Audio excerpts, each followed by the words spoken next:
नमस्ते, म प्रीति। आज हामी जाँदैछौँ दोलखा जिल्लाको सैलुङ गाउँपालिकामा अवस्थित पर्यटकीय स्थल सैलुङ। अब त्यहाँ गएपछि हामी वेलकम टु सैलुङ भन्नुपर्छ। हामी सैलुङको लागि बिहान 5:30 बजे चरीकोटबाट निस्कियौँ। हामीले यसको लागि अघिल्लो दिन नै बोलेरो रिजर्भ गरिसकेका थियौँ।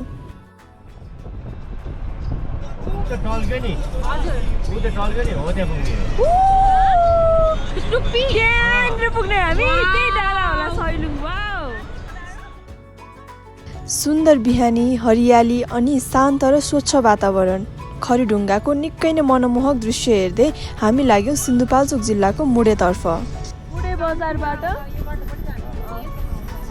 हामी सैलुङ जाने बाटो प्रवेश गर्यौँ। कस्तो लागिरहेछ? मुडे बजारबाट बायाँतर्फ मोडिएर पुनः दोलखा जिल्लाको बागखोरतर्फ लाग्यौँ, सुन्दर हिमाल र बादरमाथिको बाटो हुँदै।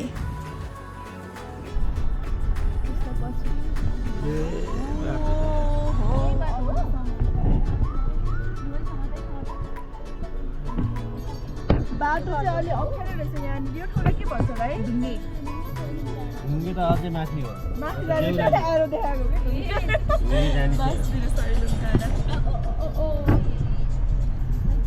यो ठाउँको नाम चाहिँ के हो दाइ? यसलाई देउराली भन्छ यो ठाउँलाई। सैलुङको यो चाहिँ यही हो है, एउटा डेमो यो चाहिँ।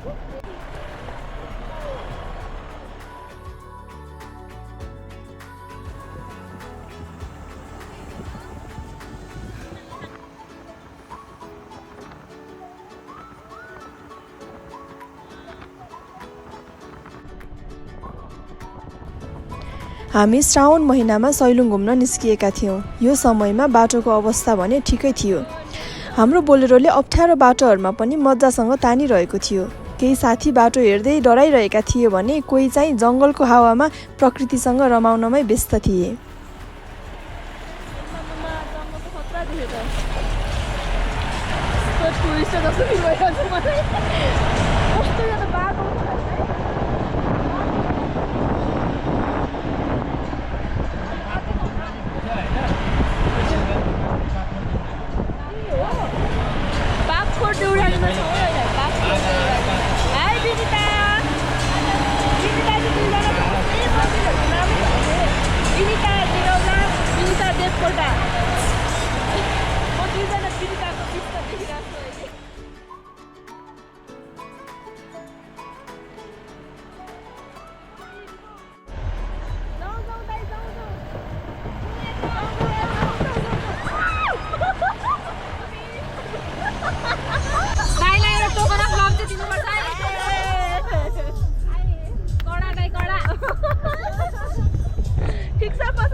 एनबिसी पढाएको छैन? एनबिसी केटाहरू बाँकी सामान सानो मान्छे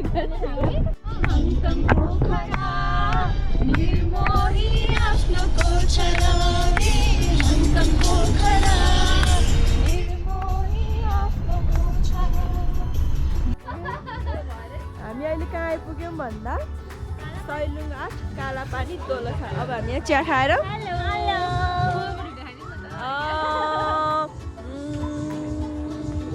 अर्बिना, विनिता, पुष्पा, सरिना, हाम्रो दाई यहाँ चरीकोटबाट सैलुङ जानु छ भए चाहिँ दाईलाई कन्ट्याक्ट गर्नुभयो भने चाहिँ हाम्रो दाईले एकदम मिलाएर लिएर आइदिनुहुन्छ है। चरीकोट, मुडे, बागखोर हुँदै हामी 7:15 बजे कालापानीमा पुगिसकेका थियौँ। अब यहाँबाट हाइक स्टार्ट हुने र भोक लाग्न सक्ने भएकोले हामीले केही खाजा खाने विचार गर्यौँ।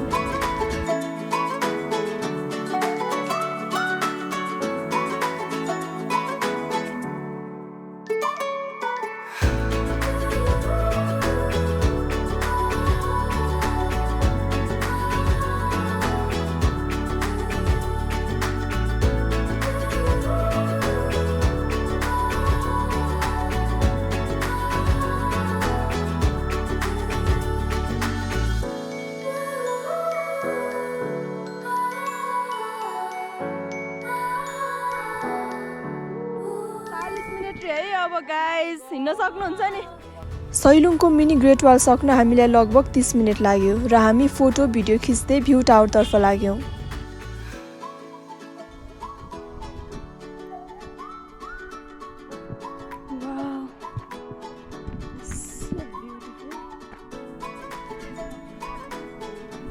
घाम लाग्दाखेरि यस्तो मजाले खुल्थ्यो। कौन है ये जिससे हमको मुड़ के नहीं देखा? कौन है ये लड़की? कौन कौन कौन? मैं कौन देखेगा है ना? एकछिन पख न यार नात त नैनहरू बस्छ क्या एकछिन। मैले तिम्रो कस्तो राम्रो भिडियो बनाएँ त्यस्तो चौडी देखाएर तिमीलाई देखाएर यतातिर देखाएर।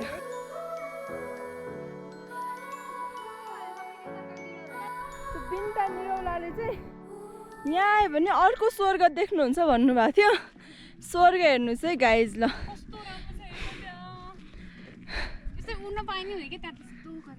पखेर राख्थ्यौँ कति राम्रो बर्ड भ्यू देखिरहेको होला त्यो चराले।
यो चाहिँ के गरेको आमा? के गरेको हो यो? पूजा लगाएको? ऊ यस्तो यो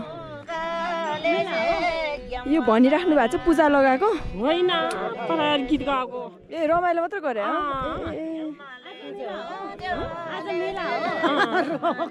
मैले त पूजा मेला कति दिनसम्म लाग्छ यहाँ? अझै एक दिन त होला नि। ए हो बादल आयो यस्तो बादलहरू आइरहेको छ अब। के को अचार हो? के घिउ हो त्यो? कहाँ देख्यो? यो बट्टामा सोध त। अचार हो। यो के को अचार हो? सैलुङमा मात्र पाइने अर्ग्यानिक पद्म चाल अचार रे। ओ साथीहरू पद्म चाल अचार लाने हो? सैलुङमा मात्र पाइने रहेछ। सैलुङमा मात्र पाइन्छ यो। के भएर भन्छ यो? यसलाई पदम चाल भन्छ। ओ यता पनि छ या के यो त च्याउको हो नि सुकाएको। सुगर जस्तो रोगीले खाँदा नि हुन्छ। अघि पछि हैन यो शनिबार शुक्रबार पनि आइरहन्छ मान्छे। ए हो यो यहाँको अर्ग्यानिक चाउ हो मान्छे हैन? हजुर हो। अघि पछि पनि आइरहन्छ मान्छे। ए यो जनै पूर्णिमाको भएर यस्तो झाँक्री धामीहरू एकदम धेरै हुन्छ। ए हो त्यो झाँक्री नचाउँछ भन्छ नि त्यो चाहिँ कतिखेर हो? अब लगभग 11-12 बजेबाट।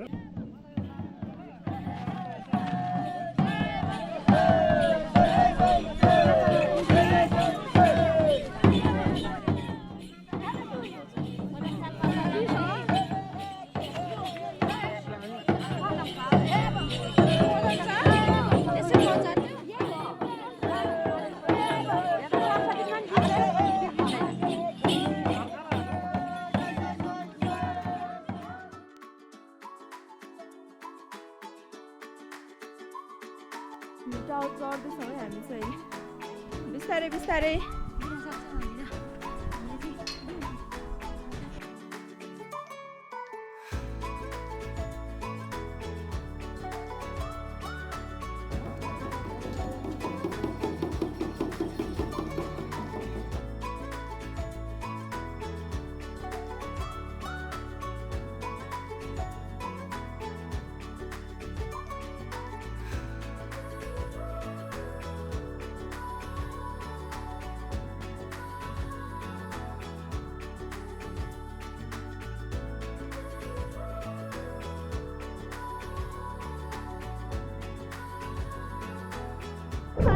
एकदमै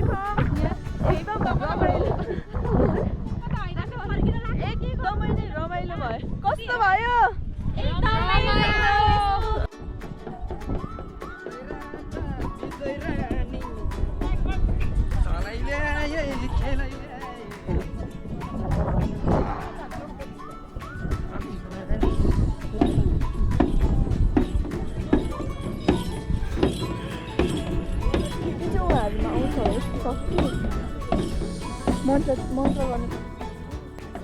सैलुङ जात्रा, झाँक्री नाच, सैलुङको यो थुम्काहरू, हरियाली र मेलाको रमझम हेर्दा हेर्दै समय बितेको पत्तै भएन। हामी अब फर्किनेतर्फ लाग्यौँ। हामी फर्किरहँदा बाटोमा धेरैजना भने सैलुङतर्फ लाग्दै हुनुहुन्थ्यो। मजा आइरहेछ। आज ठ्याक्कै 5 बजेर 5:15 हिँडेको थियौँ। अहिले 10:15 भयो ठ्याक्कै। 5 घन्टा भइसक्यो। हामी चाहिँ एकदम बेस्ट टाइममा आएछौँ कि बिहान अलिकति खुलेको पनि थियो।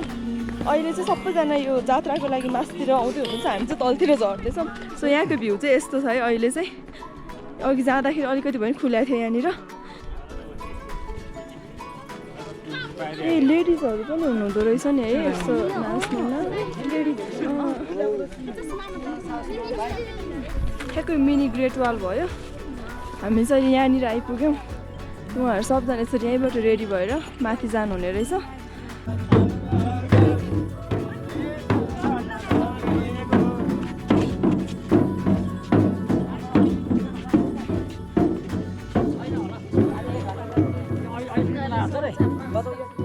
हजुर समाचार पाउँछ भने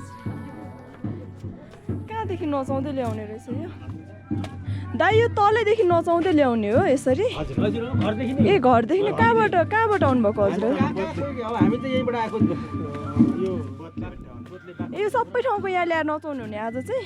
आफ्नो आफ्नो तरिकाले आउँछन् ठाउँ ठाउँको। ए यो जनै पूर्णिमा भएर अहिले यहाँ हजुर यो जनै पूर्णिमामा यो प्राय पहिलेदेखिको हाम्रो संस्कारै यही हो। ए यो चाहिँ खासमा के को लागि यो झाँक्री नचाउने हो? झाँक्री नचाउने भनेको एउटा चाहिँ तपाईँको यो हिन्दूको संस्कार हो, यो पर्व हो एउटा। ए हजुर। यो वर्षको एकचोटि ए मात्रै चाहिँ यो चल्छ। त्यो के भन्छ त्यसलाई? मान्छे बितेको ठाउँमा राख्ने के अरे त्यो? गुफा। हो त्यसमा पूजा गर्दै ठाउँ ठाउँमा नचाइराख्नु भएको थियो कि माथि पनि। त्यो चाहिँ के कसो? सम्झनामा पितृको होइन पितृको सम्झनामा होइन। यो देवीहरू चाहिँ हुन्छ, यो झाँक्री भन्ने देवीहरू उत्रेको हुन्छ उनीहरू। ए आफ्नो जिउमा नै शक्ति प्रदर्शन त्यस्तो ठाउँमा गएर गर्ने हो। ए त्यहाँ गएर ध्यान गर्ने हो कि उनीहरू ध्यान गरेको। ए ध्यान गर्नुभयो। ए ल हस् दाइ धन्यवाद। ल रमाइलो गर्नु। यसरी हाम्रो सैलुङको यात्रा एकदमै रमाइलो र अविस्मरणीय रह्यो। हजुरहरू पनि पुग्नुभयो त सैलुङ? आन्तरिक तथा बाह्य पर्यटकीय सम्भावना बोकेको यो ठाउँ घुम्न जानै पर्छ है। बसौँ बिन्ताजी कता बस्नुहुन्छ हजुर? बसौँ हामी भ्याइ उतै तल आएपछि